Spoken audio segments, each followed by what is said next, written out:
Hi, my name's Gavin Neate and my company is Neatebox, and for 18 years I was a guide dog mobility instructor. I used to train people how to use their guide dog, and the one thing that you notice when you're doing that is just how challenging it is for people with disabilities to interact with the infrastructure that we've created for them as able-bodied people. Of course, the infrastructure we've got was designed many years ago and we just built on top of it.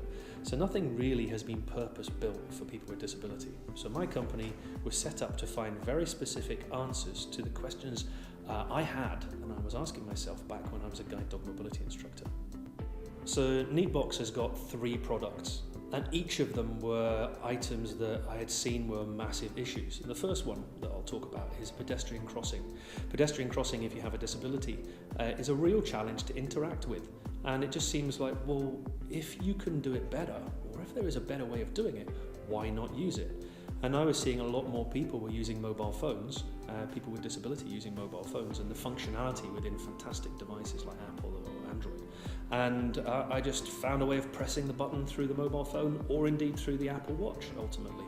And we used a lot of that technology in the other 2 products. So we have a product in customer service, which means that when the person walks through the door of a building, the people inside the building know who they are, know what they look like, know what their disability is, and know how to interact with them. The person can also dictate what they want on that day. So as an example, somebody's walking into a bank and they want to open an ISA.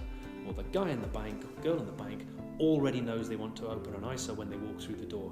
So it means the communication that person has with the customer service team is enhanced so dramatically that everybody wins. In 2011, I started Neatebox, the company.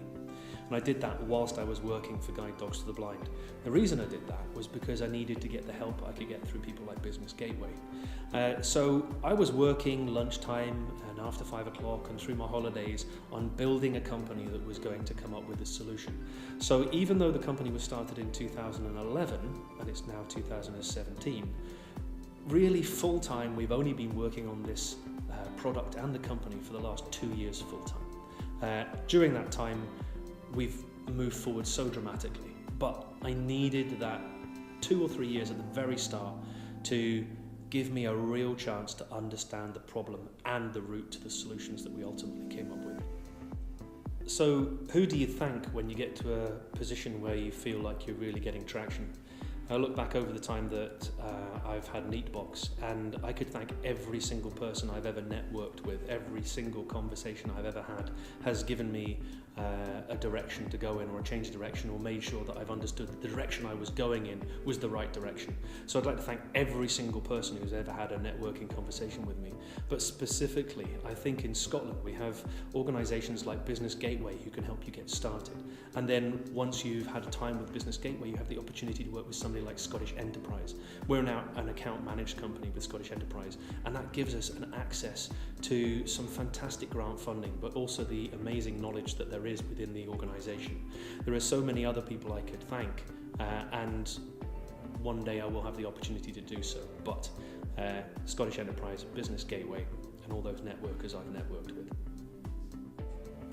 So when you start a team and you're on your own, your passion drives you forward. But after a period of time, you realise that passion alone isn't going to take you forward. Otherwise, why would somebody go to business school? So you start realising you need these experts, real people with real knowledge who have an understanding of how the business moves forward from that original idea. So an ops director, a social media and digital manager, these are people that have helped Neatebox so dramatically with website design in-house and with setting up the system that you need to work a company efficiently and professionally. And you cannot manage it without these people, and you need them sooner or later. If I have any advice for anybody who wants to be an entrepreneur, is to not think of yourself as an entrepreneur to start with. Think of yourself as a person who's trying to solve a problem, and other people can call you an entrepreneur. If you become entrepreneurial, the greatest advice I could have for you is just keep your eye on the goal. Keep going forward. Don't let anything hold you back. If you truly believe in what you're doing and you truly believe that your product or your service is something that people need, then people are going to need it because it's going to be based on your experience. Stamina, constitution, just keep driving forward. If you truly believe in it, you're going to be right.